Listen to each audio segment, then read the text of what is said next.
Alright everybody, game number 1, Team Russia going up against Divine Vendetta here at Division S, and over to the left side we have Team Russia with Johanna, played by Stork here in our first game, having Bana Beyond Junkrat, Kolya Martian playing Anna, Toxic on Rexa once more, and Falenda on Reyna, playing Jimmy here in our game. Over to the right side on the other hand, we're currently seeing Divine Vendetta with Death Knight on Garrosh, Martin on Lucio, Born on Imperius, Smaragd on Jaina, and Slake on Hanzo, as we're heading into game number 1 on Tomb of the Spider Queen. And this is definitely going to be an interesting one because we have Lucio in play. And I gotta be honest, I've seen Lucio a few times played in Heroes Launch, but not really in Division S. The highest one we've seen so far were a few games in Division 1. And Lucio has a couple of mixed results and impacts, really. It doesn't really feel like the real works have done a lot for Lucio and Chromie. Lucio still doesn't feel like a real boy. Looks more like an oversized minion, unless someone has figured out how to actually get some value out of him, and we're gonna see in our first game here if that's actually what's happening here. But with that said, already a bit of a rotation going on there. Obviously, with the setup that Divine Vendetta is playing, we're seeing Imperius this time in the offlaner role, and not as the main tank. Especially when we're looking towards the bot lane, that's going to be an interesting setup, with Toxic sitting here on Rexa. One of the heroes that he definitely prefers to play, even though his Leoric is pretty mean. And I gotta give Team Russia in general a little bit of credit on how well they are playing around Leoric. They have some insane setups where they've been, during Meta Madness for example, relying on Leoric over and over again on the offlane with really good results here. Now, while we're having the 4-man rotation between the mid and the top happening, we're actually seeing that little sneaky move down to the Siege Giants. And normally this is getting immediately sniffed out by the opponent. And yep, Divine Vendetta in this case is absolutely no exception to that rule. Then right away they know that something's happening here. Trying to make the play for Toxic. Born, on the other hand, is low on his Imperius too and has to move away again. And at the top lane, we're seeing Junkrat completely left alone for now. Jaina is attempting to deal with the wave clear here and is already arriving in time, but Junkrat busy in the mid lane to push that out too. Death Knight with a rotation over, as down to the bottom of the map the Siege Giant still had been picked. So oftentimes what you're actually trying to do is you're trying to just move down and simply delay that camp. Make sure that they can't be taken, try to invade it, try to dissuade your opponent from grabbing it in the first place. But the moment that you see heroes missing on the map, you know they are either at the Bruiser camp or they are down at the Siege Giant. So this is something that teams have by now really focused on pretty quickly. Toxic actually not with the Hunter-Gatherer here. We've seen his talent recently a lot more, but in this case he is once again relying on Animal Husbandry, which we had quite a bit on Rexa. It's an interesting talent for sure. It definitely gives you towards the later stage of the game a lot of value, but we've seen more and more focus now on Rexa, since the hero is all of a sudden appearing everywhere on the offlane. So teams are also getting much better dealing with Rexa in the first place. And it has led to Animal Husbandry slowly but steadily getting removed by Hunter-Gatherer in a lot of the cases. Barnaby goes down as he was thrown in by Garrosh. Nice setup by the frontliner from Divine Vendetta. And that's the first kill in the game. Able to get the first lockdown here right away. Turn in so far, 0. Not a single gem has been turned in.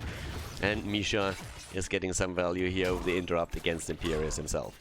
Now, talking about Imperius, we're still having him with Burn the Impure and with Battle Hunger, so absolute normal build for him. Holy Feather, probably going to be the level 7 talent, as we're usually seeing that in.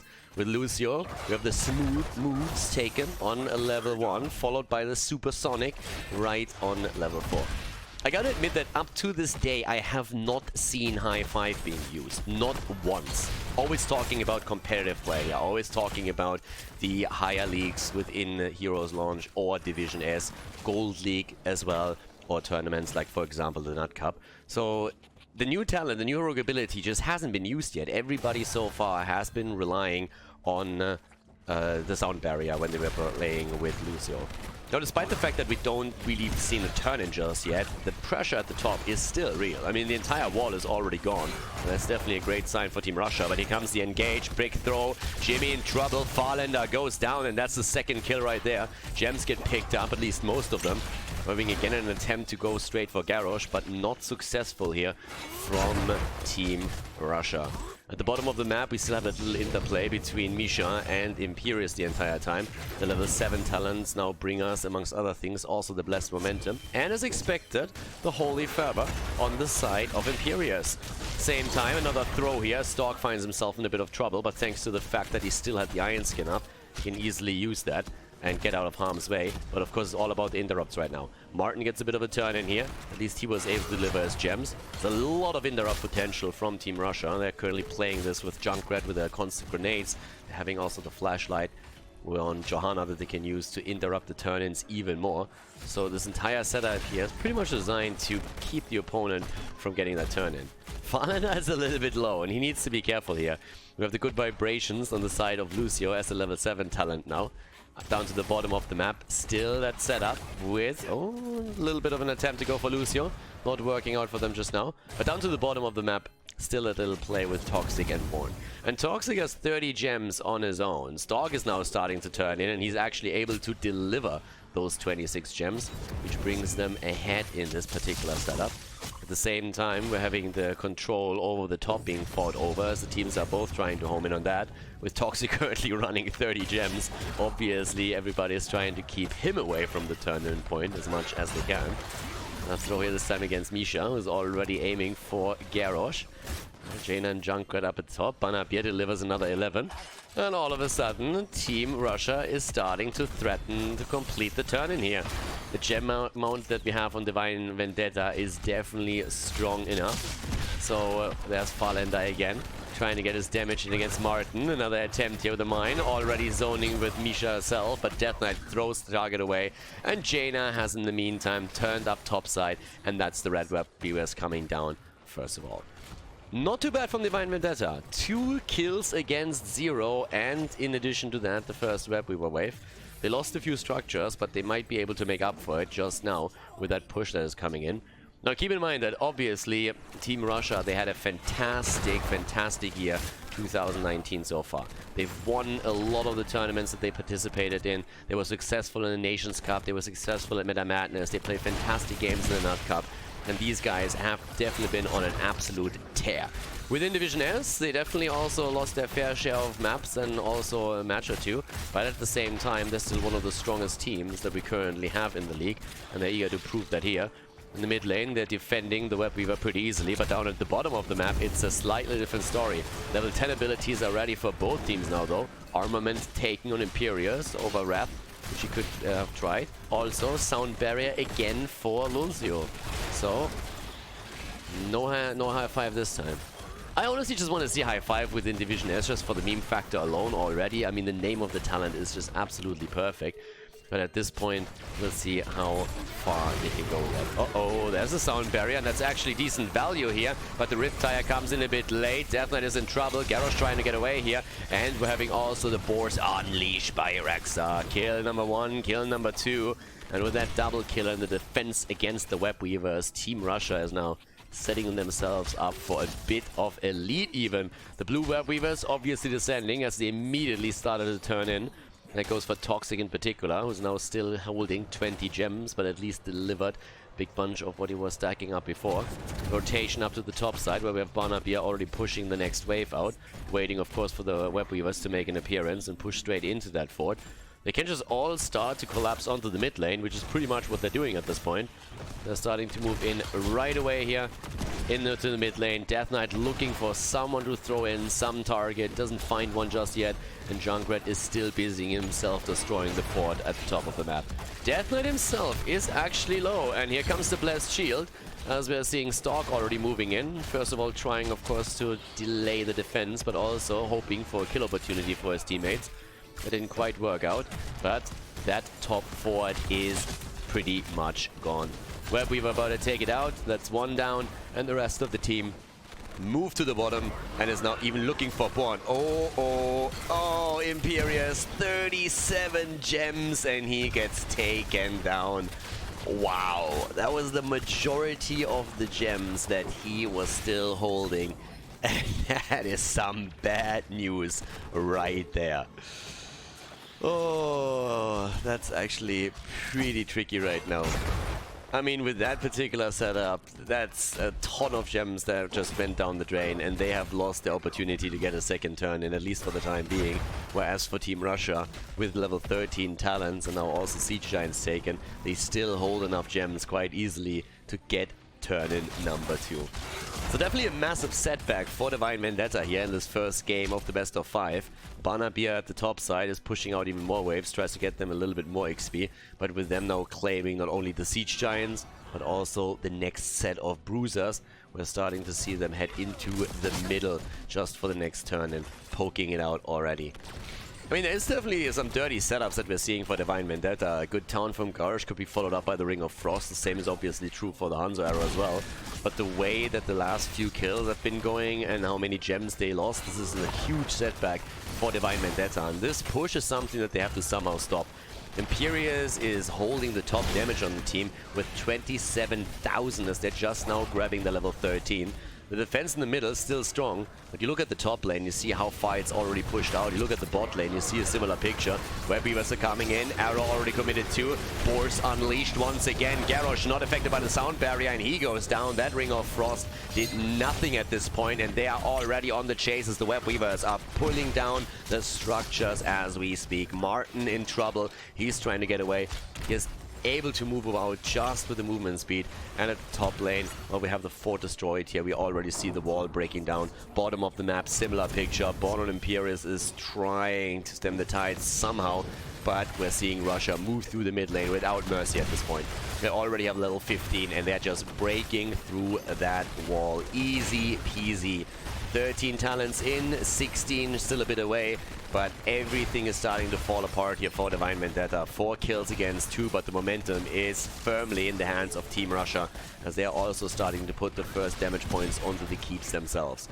But just the fact that they took out every single fort and eliminated the fountains give them a huge amount of not only vision on the map, they have at this point, or they denied vision to the opponent. Another kill against Garrosh. They've also locked down, of course, the entire mid lane, increased the distance to safety for the opponent. Talking safety, you are not safe here. 3 heroes down pretty much immediately as that fight got turned. That means level 16 for Team Russia. And they're using that opportunity to get the keep straight away. And it is Team Russia after all. I wouldn't put it past them to at some point also eye that core and say like, can we maybe? I mean, they are known to be aggressive, and they have made some core calls where every sane human being would have told them straight from the get-go, guys, that's impossible. But nobody told them, so they didn't know and made it happen after all. With that said, the top side, the boss obviously open, and with 7 kills against 2, a massive lead in experience, in levels, and stats, and also in talents. They're going straight for the boss play. It's pretty much sniffed out. I mean, you don't need to be Sherlock Holmes to figure out what's going on here. But the problem is, can you really stop that? And it doesn't look like it. Sleep Dart already comes in. They're trying to make the play. The arrow is there, but the Reptile rips Garrosh apart. The Ring of Frost play. Ana falls as Marak goes in and drops the target. But we're still having the fight for the boss itself. Rek'Sai is down, and all of a sudden we could actually see a comeback from Divine Vendetta as they're going in against Stalk. Banabir firing from the outside, but here comes Farlander with another quick shot. Tries to get the kill in. Imperius is down. They go for Martin, and Lucio is dead too. Only Slake survives. Hanzo, well, hold that thought. Hanzo gets burned down by Banabir. Nade for you, my friend. Grenades to the face, and that's the end of the guy with the bow. All of a sudden, we're having a 2-level lead. We're still seeing them with a talent advantage, and they're going straight up to the top and making sure that they're going to obliterate another keep. Deathlight is a little bit far out here too. I'm not quite sure what he's going to do there, but in professional circles, we call that committing Sudoku. Apparently didn't really have any meaning in life any longer and just moved straight in and into it a little bit there. So with that said, as he's running it down top lane, the keep itself is dead too. And that's the second keep that has already fallen. Even the core is getting scratched a little bit. Johanna at the bot lane. And you just look over to the gems and you can immediately tell that we're looking at another turn-in. And there it is. Immediately there's the turn-in, and they can now start pushing in even more aggressively. Even the camp is still on the board. Even the camp is being taken. And obviously the Russians, they're trying to try and go for the core at this point. They're going to try and move straight in for that. bottom of the map. We're having a Siege Giant starting to move in. I mean, they need to be defended too, but you can tell how hesitant they are, since they don't want to expose themselves too much to any kind of aggression and any kind of trap that Team Russia could set up now with the displacement that they have.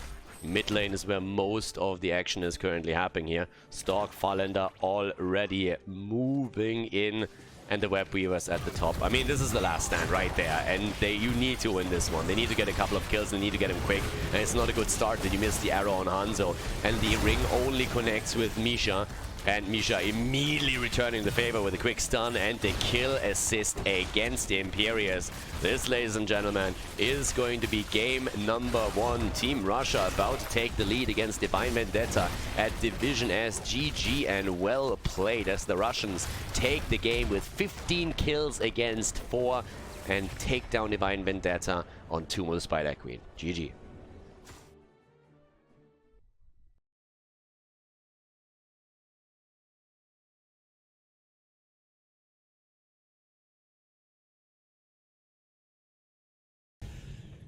Game number 2, everybody! The Russians are once again in the lead here as we are heading into Battlefield of Eternity, our second map in the series here. Team Russia in the lead in the best of 5 in Divine Vendetta, this time with first pick, first ban. So we have Team Russia with a map pick. They decided they want to play another brawly map here. Let's see if Divine Vendetta can pull that off. Now again, the Russians these days, these boys are absolutely on fire. I mean, we could just see that, but in general, they are murdering it. I have to say, I'm very, very impressed by quite a couple of teams in the post-HGC era, and Team Russia is definitely one of them. Nothing left, of course, playing fantastic too. These guys had a lot of experience there as well. But the Russians and the aggression that they show, the way that they're really just diving in, getting kills, fighting, even when they're talent down or hero down, and always find an opportunity, and just like that little angle that they can use to set themselves ahead again. It's very, very awesome. Like, it's so much fun to watch alone. So Stork is again not able to rely on his Nubarak, gets banned out here. We're having Maiev banned out. Obviously, Nanu usually would look also at Zeratul, which oftentimes gets banned out as well. We've actually seen in one of the previous heroes, Zeratul led through finally, and well, that usually gets punished pretty quickly, and there he comes, Zeratul gets banned. And now, of course, the question, how do we play with first picks on the side of Divine Vendetta as we're waiting for that ban to come in? I would actually assume that Tyrande as the early pick here on Battlefield of Eternity would still be a fantastic choice for them, that they can definitely go for. Hanzo is also still up, can't forget about him, but the thought process still has to be that no matter how you want to play it, if you want to focus on the team fight or on the objective, you still need to at least have some potential to put pressure onto the Immortal, just so that your opponent is also forced into that fight. So here comes Ana as the first pick even. Alright, not too bad either. You can Liming it, can Jaina it, so it's not quite the opening that I expected. But then again, if you're heavily centering around, playing around your mage, usually Slake on that, then you can definitely make that work. And I would say that they would probably prefer to head into Liming with that particular setup. A good Nanu boost on her and a couple of resets can do the trick for you. And I think that's what they're going to try and get here. Which is exactly why it gets taken away. Hey! Tyrande and Liming, both taken immediately. Alright. That means that Jaina is still up for grabs if you want her, and then of course you would also start to switch out maybe a little bit of how you're trying to set this up. Currently thinking what else they really could use with Ana, where the Nana boost is getting a lot of value. Oh, Imperius makes it into the draft pretty early. I love Imperius. Imperius is a really fun hero to watch just because he's just really fun with the ult if he has Wrath, but even if he has the armament, it's fine. The thing is just his lunge. Him just impaling a hero or two, setting his teammates up for kills, and even just the mobility that it provides him with. It's so much fun to watch if you have a good Imperius player in the game. Jimmy, banned out. No auto attacks on that end. Okay. What are we banning here, though? I mean, you want to set a stun up for Tyrande. I'm wondering even if we would put ban out Muradin. I mean, normally the answer to that question is like, no, not really. There's other things that you're more so concerned about. Maybe Diablo if you're really worried about it. The Diablo Tyrande composition is still pretty solid. Yeah, they banned Diablo. Which leaves us still with Muradin, Johanna up, and ETC of course. Can never forget about ETC. And there is Rexa again. Toxic on his Rexa. Yeah. The big man with a mask. Warum liegt hier Stroh in der Ecke? Warum hast du eine Maske auf? Double pick for Divine Vendetta. That's the last one. I still wait for a little bit of synergy with Anna, but regardless, they also need another frontliner. We're gonna find out if they're gonna play Imperius in the offlane or the main tank. And we have Arthas and Alarak. Alright, baby, we're good to go. We are going in right away with Imperius, Arthas, and Alarak. The control on that front line is nuts. It's honestly a little bit sick. Stuns, lockdowns everywhere. And now we're having Barnabier in on the last pick. And what do we get for them? We need a little bit more damage. Li Ming is great, but you need a little bit more than that. And they are going to grace us with Thrall. Frontline against frontline. Alright. Battlefield of Eternity, ladies and gentlemen. Team Russia is in the lead as they're going up against Divine Vendetta again. And let's jump in and find out which team is going to decide Battlefield of Eternity in their favor. Game number 2, Team Russia in the lead against the Divine Vendetta as we are entering Battlefield of Eternity. And on the left side, Stalk on ETC, Kolya Martian is playing Tyrande. We're seeing Toxic on Rexa, Fallen down Li Ming, and Barnabier on Thrall with the Trash Lightning, which is not quite that trash on Battlefield of Eternity. On the right side of the map, Divine Vendetta with Death Knight playing Imperius, Slake on Alarak, Smaragd on Hanzo, we have Martin on Anna, and Born on Arthas. And Arthas playing the side lane here with Death Knight, rocking Imperius in the main tank position. Also, trade talent taken on level 1 for Arthas, trying to get the stacks going here, the extra damage, the mana control that they're going to try and get. So yeah, so far, so good. For me personally, it's just a question how many stacks does Barnabier actually get? Because on this map, you can stack that quickly. And I would be very surprised, let's put it like this, I would be very surprised if we are having Barnabier not taking the top damage in this game. I would be very, very surprised by that. Didn't we talk about control earlier? Look at ETC. He gets wrecked immediately. Oh boy. And they're already trying to make room for another kill. Farlander is already dropping low there too. But yeah, that was pretty nicely done. But as I said before, Barnabier on this map, if the game goes long enough, he should definitely get top damage. The poke that you get with Thrall with that talent is absolutely insane. And it's always just like one of these players where you're trying to just delay the fights a little bit, and if you're having that little stalemate in the mid lane, I mean right here in that area when we're having the Immortals on map, once you have that, you can get a huge amount of poke damage through Thrall, and that's exactly, of course, where that talent comes into play. I mean, as you can see here, the important part once you get the reward is that it prioritizes bouncing to heroes. So you're not really as dependent anymore to try and use the talent outside of minion waves being nearby, and the damage output is pretty crazy. Now, up to that point, you're already getting value from it. But the problem is that on most maps, you just can't complete the talent in a reasonable amount of time, which is why it's very rarely going to give you more value than Echo of Elements. This map is a bit of a difference, though, and that's what we're usually seeing there. At the top, Born going up against Rexa. This is actually an interesting setup, because it also means that Born can get more stacks in from the internal hunger.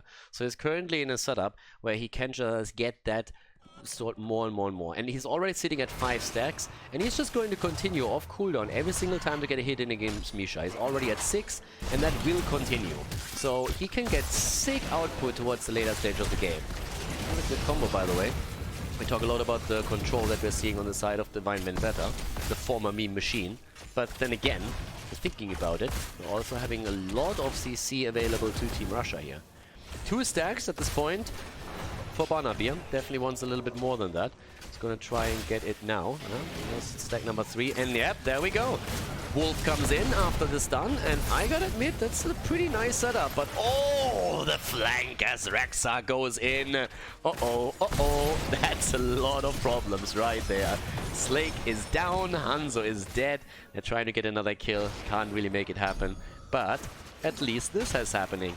Yep, top lane, Born pushes it out. That's minions lost. I'm actually not quite sure if that was really worth it. To be absolutely honest with you, that's 2 kills, yes, that's also... I mean, I guess it's 2 kills in a camp, right? So if we're talking about it, we probably have to mention that too. But losing out on the top lane experience is definitely a bit of an issue. So it comes at a cost, but the double kill is still kind of worth it. But as you can see, as this wave gets taken down, we're still having very, very even experience here for the 2 teams.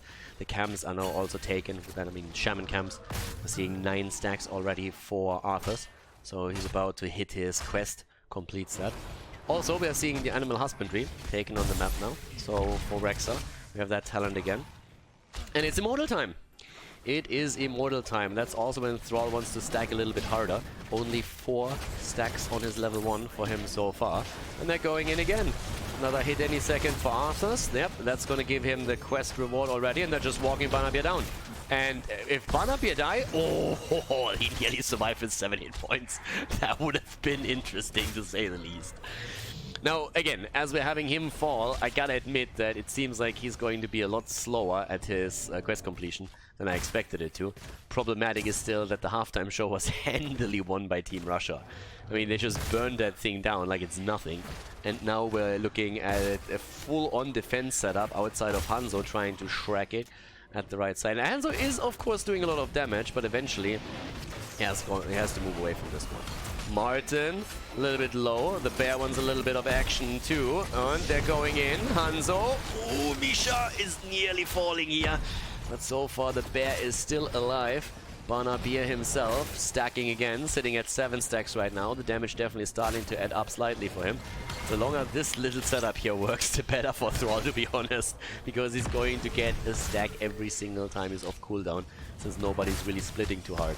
Arthas is still getting some damage in himself in some stacks, especially of course on his baseline, even though, oh sorry, level 1, even though he still needs someone who's a level 4 too. But yeah, with that setup, we're still seeing even experience. 7 stacks for Thrall, starting to move to the top. 13 already here, which means 52 damage, 52 extra damage at this point now for the auto attacks with the trade. And Arthas can hit hard to the end of the game. Like, he can do a lot of work with those auto attacks, but he also needs to make sure that he's alive for that. So yeah, moves in again, gets the Howling Blast, gets the stack in too. Nicely done by Alarak, but they can't get the kill yet. And in the meantime, we're seeing at the bottom of the map Imperius doing his thing against Misha and Rexa. So he's trying to hold that for as long as he can. Arthur's a bit more sustainable up here at the top, and he's taking a beating. I mean, Born is... They are firing everything against Arthur's that they have, but he just doesn't care. And now they're taking ETC down. Storm is dead again. Nicely done by Divine Vendetta. I'm impressed, I gotta say. Like, they're currently playing pretty well, all things considered. 15 stacks for Arthas on his level 1, 10 stacks for Thrall. If you look at the damage output, you have Thrall already at 10,000 here. Arthas, by the way, is sitting at 12k. Now that picture is going to change soon, don't get me wrong. Obviously Arthas had a bit of extra damage padding time against Misha at the top side. But still, once that we're seeing Thrall getting more stacks together and getting that damage in more reliably, he should really start spiking those damage numbers quite easily. But we have also Alarak to consider. If Alarak is able to get a little bit more for his level 4, then that's also solid damage output from him. Death Knight is already sitting there, he's just waiting for someone else to come in too and help him out. And Toxic is already retreating. God, Death Knight must have been so annoyed there. It's like, guys, I got him right here. I got him right here. And now he has him right there. But no one else. Yeah. Arthas, then again, was all alone at the top while that gank down at the bot lane didn't work. The one at the top lane, that one worked out. So Arthas actually down, and that means that the fort itself is also dead. So yeah, fort down. There's still a rotation coming so that they can at least soak the experience itself. Another Immortal coming up in 20. 16 stacks now for Arthur's. Still, we're having 10 for Thrall. Couldn't really get anything done after the last Immortal, but the next one is coming soon, so another opportunity. Get a little bit of extra damage in. There's a level 10 as a problem. Team Russia is still ahead here. Taking that fort down and getting that kill against Arthur's definitely hurt. That hurt quite a bit, and it comes at a time when you can ill afford to do anything around it. So Arthur's now once again top side, back to business. And trying to get the heroic ability, but that's a halftime show already won. Unleash the boars once again, and the mosh pit. So Stork is gonna try and get that through. And they're isolating Death Knight, or they're trying to, and there's the mosh pit, and it hits 2 immediately. The arrow, and the big arrow at that, but still Death Knight goes down, and Alarak too. Now the arrow was actually gold, but it just came a little bit too late. To be honest, Dog's mosh pit, I mean, that was telegraphed. He basically sent them a letter and mailed it. And yeah, that still worked out nicely for them. Even with a heads-up notice. This is like, by the way, boys, in just a few seconds, I'm gonna try and mosh pit while you're trying to move away here, so... and that, of course, hurts. That's another 2 kills, and it comes at the worst moment in time. They actually gave up the halftime show for this. So, well, gave up in the sense that they didn't complete it. That's one of the reasons why Divine Vendetta just didn't see it coming, because they probably expected that they would raise it down to 50% before they make any other move, so they thought they had a little bit more time there. Sleep against Liming, that's the end of her. It's just dirty. If you have Ana as a setup for Alarak, it's just dirty. I mean, seriously. It just feels like it's not fair. You're just sitting there, you sleep, and all of a sudden Alarak's like, a little bit more to the right, a little bit more to the left. Okay, there's the bullseye. And it just goes straight in and drops you. So, yeah, that felt a little bit mean. 17 stacks now for Arthur's. Meaning he sits at 64 extra damage. 18 again against Misha. Easy time for him. Ooh, that could have been a little bit more here. Stalk. Stalk. Oh, can they get the kill? Yeah, of course they can. 3rd time that ETC bites the dust. And they're going for Misha as well. They get that kill. And Slake, they're trying to make another kill happen. They're going straight for Farlander. But turn it around and take down Tyrande instead. Kolya Martian is going to fall there. Well, right now he's still on the run. But, yep, at this point, he's down. 21 stacks at this time for Arthur's.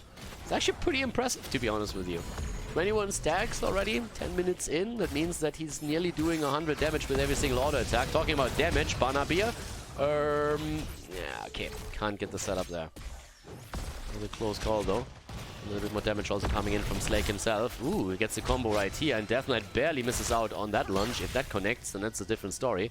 Obviously, they need to deal with the Immortal now. That was still claimed by Team Russia. And now they're starting to move down to the bottom of the map. Again, checking the damage out. Alarak is sitting at 26k. Arthur's at 18,000. More than Imperius. Thrall is starting to get some numbers up. He's not stacking as quickly as I thought he would. So Banabir is definitely trading behind a little bit on the Crash Lightning stacks, but is already starting to take a very secure 2nd position in damage dealt on his own team. And should soon be able to get a little bit more out of this, as they're opening up the map again, and he gets another stack, just rattling that chainline through. Here comes Arthur's, moving in from the side. Arrow is not hitting anything. Expected them to dodge out to the bottom a little bit more. Insta-interrupt on the mosh pit this time. That was an important one. And the damage is still coming in. No keep, not yet. And they're going for Stalk again. They just... Oh, Banabir with a Sundering. That was a perfect Sundering right there. Barely able to survive here. That was actually insane. That Sundering just saved ETC. I mean, hands down. Without that, he's 100% dead. And that fight was without a level 13 talents, but Divine Vendetta still with great play there. Bit of a heavier focus now on 13, by the way, from Arthur's, also straight into the Frost Strike. The cooldown reduction here. The cooldown reduction and the extra slow, which means that he can stack this talent now even faster. Now, it might not really mean too much, but later on he also gets the 2nd charge on it, so if Born is really on the mechanical side working in those auto attacks against the squishies, and then gets the extra slows that others can capitalize on, and he's just a walking crowd control bot. And that can be a huge problem for the opponents. Icebound Fortitude, of course, helps with this entire setup too. Yeah, there's the flank attempt. This time they saw that coming. I actually like the Divine Vendetta is... They're really learning from a couple of the mistakes that they made previously. They're not quite as out on the map as they were before. And this flank, I would say a week or two ago, would have found at least one victim. So, Divine Vendetta, definitely doing some work here. It's actually pretty insane. I like this. I really like the way that they're playing it. But now at the bot lane, just as I'm praising them, they're having two heroes too far out and they insta disappear. So okay, I think I have to take this one back. Not quite sure. But yeah. Did a great job at the top lane, and then they got a little bit complacent. They were like, oh my god, did you see that? They tried to rotate. They get us, didn't they now, huh? Oh my god, they're bot lane! That's pretty much what we just saw. Yeah. Born, Fallen with another good damage setup here. So yeah, caster curse hits hard. 15 against 14, 7 kills against 6. I mean, if you think about it, up to that double kill, Divine Vendetta was actually ahead in kills. It just feels like every time the Immortals start spawning on the map, Divine Vendetta makes a small mistake that puts them far behind. That's kind of what it feels like in a lot of these instances. Like, I don't know. So once again, they have a difficult one to win. It's not going to be easy. Everybody's just sitting at the side here. They get the Hanzo damage in, so that one's definitely certain. Well, they have to just position themselves as they're seeing the Russians come in once again. Oh, Slake, the push! And the counter-strike attempt, but nope.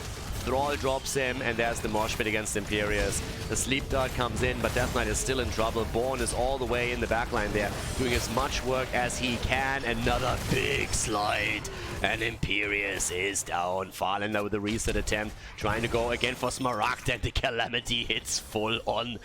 3 down, triple kill, and they might get more. Martin is on the run. Born is sitting there saying like, hey, don't you dare coming in here. I'm the one TPing out of this location. Ana drops 2, and that's a quad kill. 16 in their hands as well. Oh, yeah, it's tough. It's honestly tough for them now. The bot lane alone, the massive wave that is coming through here, but you are 1.5 levels behind, and it's a big Immortal that's going to come in. Look at that shield that we're seeing here. 24,000 on that shield still as the Immortal is taken down. Yeah, that is tough. That's honestly tough. And they're taking the camp here too. And I mean, they know, but what are you going to do about it? You don't have level 16 and you don't have your healer. So no matter what you're trying to do here, the chances of you taking this are slim to none. Give you a bit of an idea of the damage output while we're waiting for 16.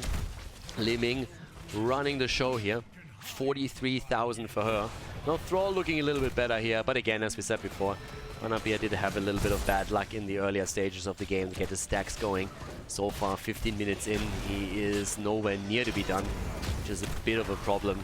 Doesn't really get quite as much poke damage out as he normally wanted to, but is still able to keep them a bit low. And it's Falenda, of course, runs the show in Liming here. I mean, so many kills just through him alone. Here comes the army as they're going in. Immortal already with the value right there. 16 versus 16 right now. Again, they're trying to make the play. ETC doesn't have the mosh pit. 8 more seconds. Sundering comes through. The keep is going to fall for sure. The question is, can they get kills? And that would be the first one. Slake is low and Slake is down. Slake down, Death Knight as well, and with Imperius falling here, and another big setup against the rest of the team. Even the mosh pit and the quick B-step, we're seeing Martin about to draw, and that is Ana dead. Ana is down, and that is the core also getting obliterated as Team Russia takes a 2-0 lead in the best of 5 series against the Divine Vendetta at Division S.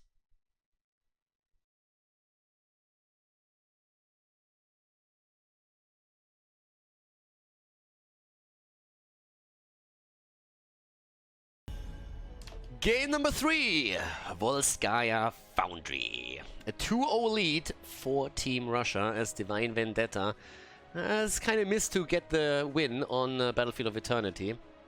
Now, I still think that they actually did a really good job there.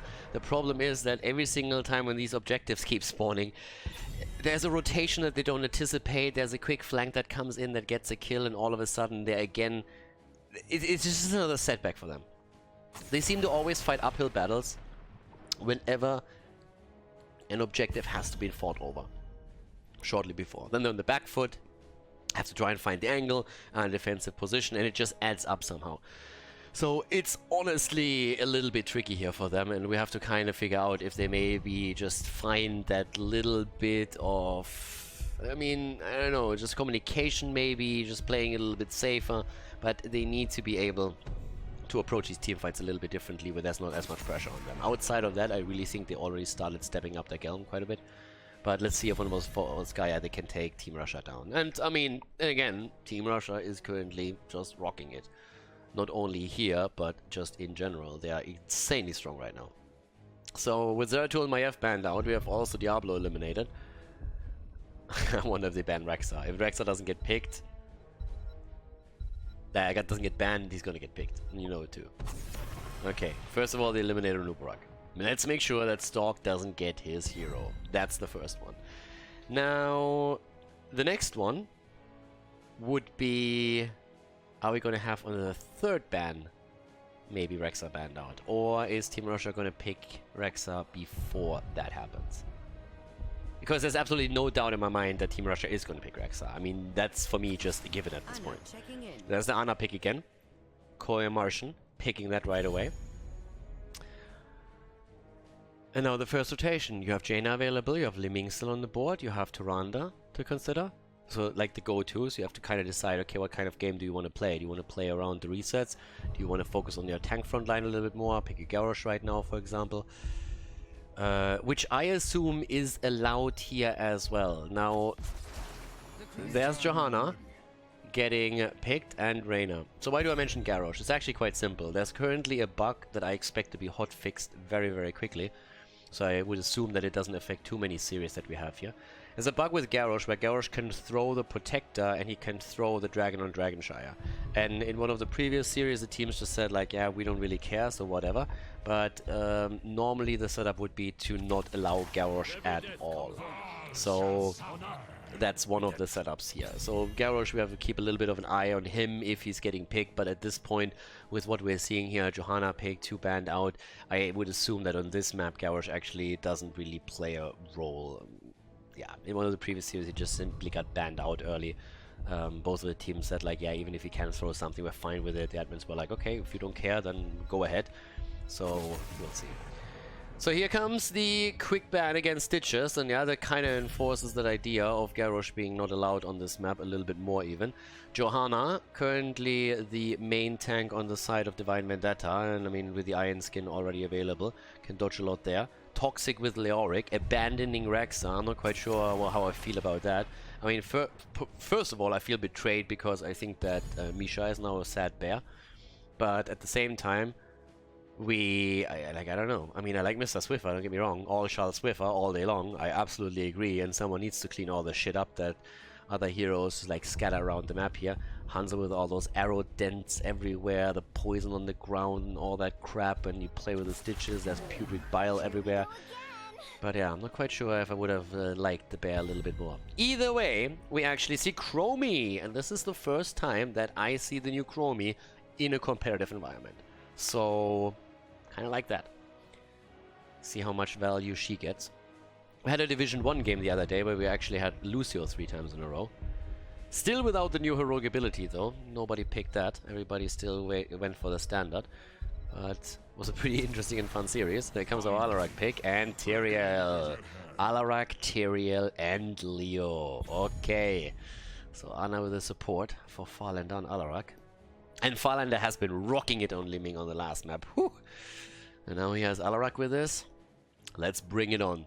Then again, after we had Chromie, who's going to be the last pick for Divine Vendetta. Smaragd needs to fire away the entire time here. So let's have a look how that's going to work. With the last hero being Stukov. Stukov. Okay. I mean, triple frontline. Triple melee. Interrupts the Sanctification. Still unexpected. Still a little bit unexpected. No Tyrande or anything like it. Game number 3, everybody. Volskaya Foundries. Let's jump in. Team Russia against Divine Vendetta. Game number 1 ended in favor of Team Russia. Game number 2, same story. Game number 3, on the other hand, That's the one that we are in right now. Divine Vendetta with a chance to put a point onto the scoreboard and force the fourth. But now to the left we have the blue team with Stalk on Tyrael, Toxic on Leoric. We're seeing Kolya Martian on Ana, Farland on Alarak, and Banabir on Hanzo. And on the right side of the map, Death Knight on Johanna for the Divine Vendetta, Born on Thrall, Martin on Stukov, Slake on Reyna, and for the first time in an actual competitive setup on a higher level, we're seeing Chromie played by Smaragd. Still a little bit weird to me to not have the baseline for Chromie, but of course at this point Sandblast, once again the first time, so as you can see here right now, it's just the echoes that we are playing around. It's definitely quite a bit of a rework that we have for her. And of course one of the talents that a lot of people have been talking about comes in on level 18, her level 20 talent, which is pretty much global for everybody else on the map here. So it's going to be an interesting setup to see her in action right now. I definitely want to see a little bit more Chromie just to judge how strong the hero really is in a normal competitive setup. Because even when you're looking at Storm League, you're looking at amateur plays, it's always different when you have teams that are a little bit more versed in synergy and have an actual strategy prepared when they are playing a hero. But so far, we're getting a couple of stacks together for this. Talking stacks, Echo of Elements has been chosen by Thrall, so no Crash Lightning from him. And, well, down to the bottom. Born. Nice. Gets the Wolf connected.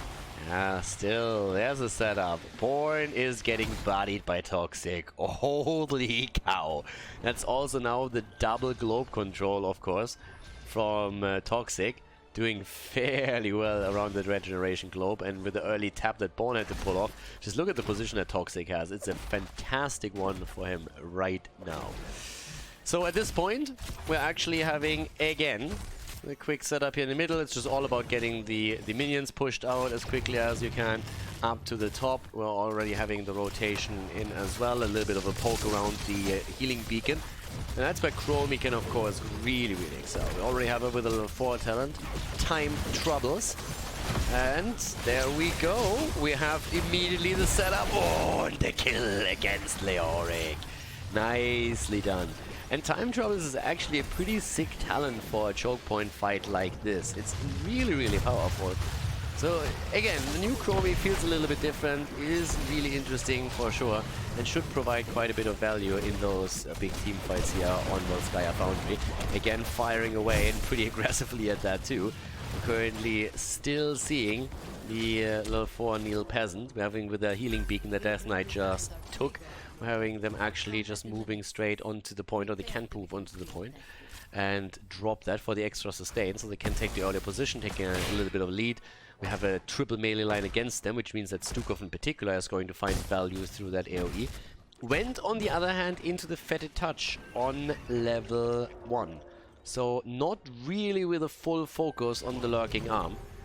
Level 7 would at the same time still allow you to at least get a bit more of a radius increase in. So we'll see if he picks that up or not. But still, having the stun circle, or sorry, the silence alone for zoning is already helping you, especially if your opponent is running through melees, and obviously you're going to get a lot of value out of that. Yeah, unless you're blind as a mole and hit it on the wrong side of the team fight. So yeah.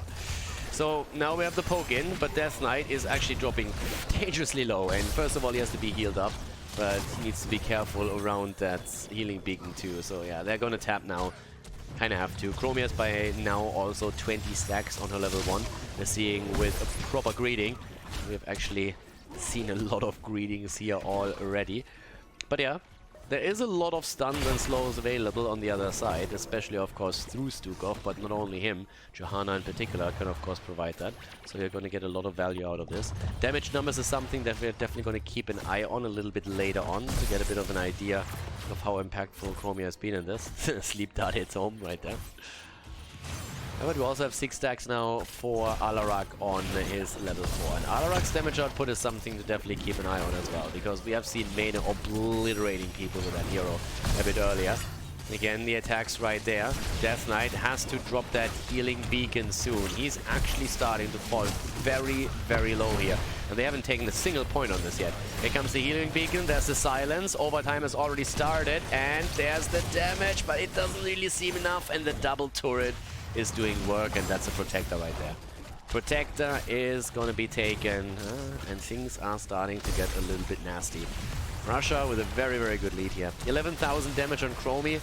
Not really too bad, but it's nothing too crazy if you think about it. Reina himself is at the same damage numbers right now, as Chromie is trying to get a few more stacks together. Once again, starting to move in towards the top lane. Having also, with that said, Hanzo on 14,000 damage at the same time. Chromie now getting access to her level 10 ability, so slowing sands are coming in. But the level 1 quest is nearly completed, so we're going to see that in just 3 stacks. Completely done. And against the Protector in particular, you can usually stack pretty easily. That's exactly what we're seeing here. So now with the reward coming in, we're having the added echoes, and that is, of course, added damage. But talking damage, Slake! Oh, they nearly saved him. But they not quite were able to pull it off. Okay. So now, there we go. Once again, Death Knight. Death Knight doesn't really have the proper frontline that he wanted to provide here, really. So he's on the weird spot where he's just getting a bit bodied by their opponent every single time they're going into a fixed position, like the control point itself. And that's a massive issue. 21 stacks on Alarak don't make things easier. We're 6 minutes into the game, and he already has a decent amount there. There's another healing beacon taken, and thanks to the added experience, they're also much closer to level 10. They're actually getting it right now. This is getting quite dangerous. Farlander, if this continues, is going to murder people later on. There's a big arrow coming out, but not enough. Eye of Horus, by the way, has been taken again. In the past, we've seen Team Russia lose a map actually in one of the qualifiers against Team Bordeaux because they picked the talent when it was bugged and banned, which all of the teams agreed on, by the way, including Team Russia. This is a different setup though, because right now the bug has been fixed already a while ago, so absolutely legit. Thrall is a hard time. Oh my god, Thrall is a harder time than I thought at the bot lane. I mean, he had a hard time already as it stands against 2 heroes, but Born nearly fell, and he actually is kind of still sticking around. Quick tap at the fountain, try and keep himself in play a little bit longer, which means that Alarak at the top lane might maybe fall. He currently gets ganked. Blessed Shield comes in, as the slows, and that should be the end of Alarak. Farlander, yeah, Farlander's down. They get the kill. But at what cost, team? At what cost? At the cost of Thrall. Kill for a kill. They dove in deep for this one. And yep, with that, we're now having another minion wave nearly taken out and more damage coming in onto the 4-2. 2 kills against 2 at this point. Top side, at least they get some structural damage in as well. And that honestly means that we are going to see them take down that fountain. Well, that's at least a little bit of a win. Taking that bottom fountain and also the entire fort down is a big win for Russia. Don't get me wrong. I mean, it's a fun main structure taken down. Oh, arrow gets dodged as it gets flanked, and it's preparing for objective number 3 quite nicely. But at least taking the fountain topside down and pretty much the fort nearly is not too shabby either, because it means that you have an easier time fighting over objective number 2. A little bit of a setup there. Still the 21 stacks on the level 4 for Alarak with a deadly charge here as well. So we'll find out if they can actually get a bit more out of that, because yeah, Alarak again, if he gets that stacks going, whew, baby, I'm talking who baby. Johanna gets entombed after the Iron Skin has already been used, but immediately Martin on Stuka with a get the fuck out of my game move gets in and slaps him around. Bam! The big flail coming in. Pew, pew. Leave my Johanna alone. What is he trying to pull off? It's basically all that Stukov has. He just has a couple of GTFO moves on level 10. It's like, doesn't matter which one you choose, but everything is just telling your opponent to get lost. Barnabir at the top was trying to drop Born together with the help of a few more. Level 13 is of course now the big threat. Gnome speed ahead. What a fantastic pun. From Blizzard. They should know that I'm the pun master here. This is a grisly pun, to be honest with you. I think it's unbearable. Smarak Martin are at least making the play for the item here. No, they can't really go into the top. They don't have the 13 talent. They want to have at least that. They know that this is going to take quite a bit of time. That's one of the big things here with Sky Foundry. So you can get the experience at the bot lane, then you make the rotation, and you just fight your way in before the Protector is taken, because they know that they have to take that for sure. So once again, starting to move in here. Well, there's the Entomb, but that is not really good enough. Need a bit more than that. You also need to start invading that fountain, and let's do exactly what they're doing. Alright, lockdown. Leo ghosting around here, trying to get the value. Here comes the arrow out once again. Eye of Horus being used by Koya Martian. Snipe away, baby. Death Knight still alive. Stalk, on the other hand, might fall. And yep, he does. And he loses the healing beacon too. Death Knight, nearly gets wrecked. But now, it's actually a pretty solid setup. Banabir with the geometry. It's not quite that simple, but he's still able to get some damage out. And everybody's low. All of a sudden, the Divine Vendetta is back. They are actually back here. And they're starting to claim this, slowly but steadily. Stalk had no chance to ever get that sanctification through. Big problem for him. But, even with the lead in kills in 3-2, keep in mind, this isn't over yet. They haven't won the Protector yet, and they know that too. Again, the attack against Born. Ooh, no! Hanzo jumps over and gets the kill. But they're trying to get the counter kill now. Banabir. Oh, and it's a double. Hanzo is down and so is Leo. Nice move. The rotation from Divine Vendetta this time. Aggressive, and I like it. They moved in, they got the kill. 16 now for Chromie. Keep in mind, her 18, aka her 20, is pretty solid. But at this point, we're having here just spec more into the Sunblast. Shifting sands this time. Now, of course, we wanted to talk about the damage output a bit earlier, so another quick look at it. We're currently still seeing Alarak at 24,000, could even be a little bit more. Farlander is trying to get those hits in one after another, but it's Chromie with 27,000, who's the main damage on the side of the red team for now. The fight is still continuing, and Leo is trying to do as much as he can, just ghosting around here and reducing the damage numbers, but they're holding on to the point for now. Hanzo is about to be back though, and Sanctification is also still available. So they are moving straight in. Here comes the Thundering, the Earthquake. They're trying to make the play, and any moment now, 99 to 99. Oh, the hits from Chromie, and they're trying to go for at least a kill. Death Knight with the Condemn once again, and the deadly charge, and it has been deadly. He charged and he deaded them, all of them. Well, at least one. Leo is also down, but this is a massive brawl. Look at these hit point bars. Smaragd is just running around left, right, left, and up to the top left. It's Jimmy who falls next. Smaragd is low, gets the heal. Stalk wants to kill, but it's Banabir who goes in and tries to get it. Jumps away just a second, but we have the hits just continuing. Thrall goes down as Alarak gets the kill, and that's 3 down as the Protector is entering the arena, and Team Russia is once again not only in the lead in experience, but also starting to make their way in even more. Oh, what a setup here again. Leo is already in the middle of the map. Smaragd is still incredibly low here, and gets quite a bit of damage through in the meantime. 37,000, so Chromie is starting to really take the numbers. Take the #1 spot here when it comes to the damage output. Alarak then again has also started to close the gap pretty quickly. Yeah? Alarak has done some solid work here, and the stacks just continue for him to keep coming. As you might have realized already, the level 16 talents, of course, are going to be pretty important right now for Divine Vendetta to defend. Obviously, they can't defend the keep anymore. The question is just simply, what else can be taken? Oh, Chromie, there's a quick arrow. Oh, the Entomb value.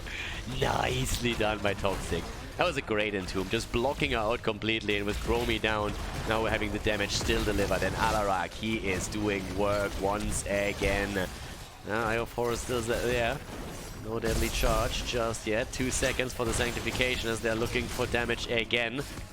And there is the Eye of Horus already being used. Sniping away here. They all want to dive into this. They're looking for the kills, but they can't find them here. Now we still have the Alpha Bull. We have currently for Alarak 45 stacks actually on his level 4. And with every single fort destroyed, it's all about the items again as you prep for the next objective. So with that item control on the line, we're having the healing beacon focused on again. Now, obviously, a couple of the heroes are just coming back, so they didn't have the time to rotate in for it. They have to give at least this one up. But outside of that, we should still see the fight over the turrets if Team Russia is willing to invade into it. And they actually are. I'm a little bit surprised that we're not seeing a fight back from Divine Vendetta. Well, they actually got the item, so then moved away after that. Alright, so Thrall is defending the top lane. So it's an item for an item at this point. Chromie wants her 18, of course. That's going to be a massive boost for them. The problem is simply that Team Russia is likely to get level 20. There's the Entomb again. Okay, in comes the damage from Farlander. Chromie, of course, delivering here. Arrow, but it's not good enough. There's a little bit of a disconjuncted setup that we have here for Team Russia. The ults this time not coming together as they usually do. Chromie now firing away as much as she can, taking 42,000 damage in. There comes the Earthquake. They're going in for it. They're trying to get the kill here. Death Knight already zoning the backline, but he himself is low and he is down. Alarak with another quick kill here as they are making the plays. Team Russia looking strong once more. Yeah, top lane, that one is getting pushed by the minions alone. Down here at the bottom, they're still having them try and siege up. 19.5 for them at this point. And they get even more hits in with Alarak, who's just waiting for a combo. Now, granted, obviously, we're having with a virulent reaction as a level 13 talent. Stukov also making a couple of plays and delivering here whenever he can. But it's still a dicey spot to be in. Toxic nearly going down and looking for that Leoric value. Trade value detected, baby. But Ana has different plans. And it's just simply healing him up again as Farlander just continues to get those lightning surges out there. Yeah, it's tough. Ooh, another big hit coming in. And the arrow and the kill, zip, get deleted. Chromie is down, and that's the 20s right there. The hasty bargain, the bullseye, and it's Team Russia. It's everything that you expect from Team Russia and more. The double setup against Johanna, and she goes down. 55 stacks now for Alarak. And after they've just sieged up on the keep and gone for that, they're obviously going to try and go for core now. And with that, we're having at this point 60,000 damage on Khaldor and on Alarak, both of them. And they're absolutely murdering it here. They're going all for the core. They're trying to get the 3-0 here. Divine Vendetta is slowly falling at this point. 18 is finally in. Chromie can pick it, but it's even... I'm even not quite sure if she's going to make it back into the game at this point, to be honest. We haven't at least seen that talent picked either. There we have it, going straight for the blessing of the bronze. A fantastic talent, but is that really going to help them? I kind of doubt it. There's the explosion. 18, 16, 10% on the core. They get one kill, they get two. And the core goes down. Ladies and gentlemen, that's it as the 3-0 comes in with Team Russia dropping Divine Vendetta in the best of 5.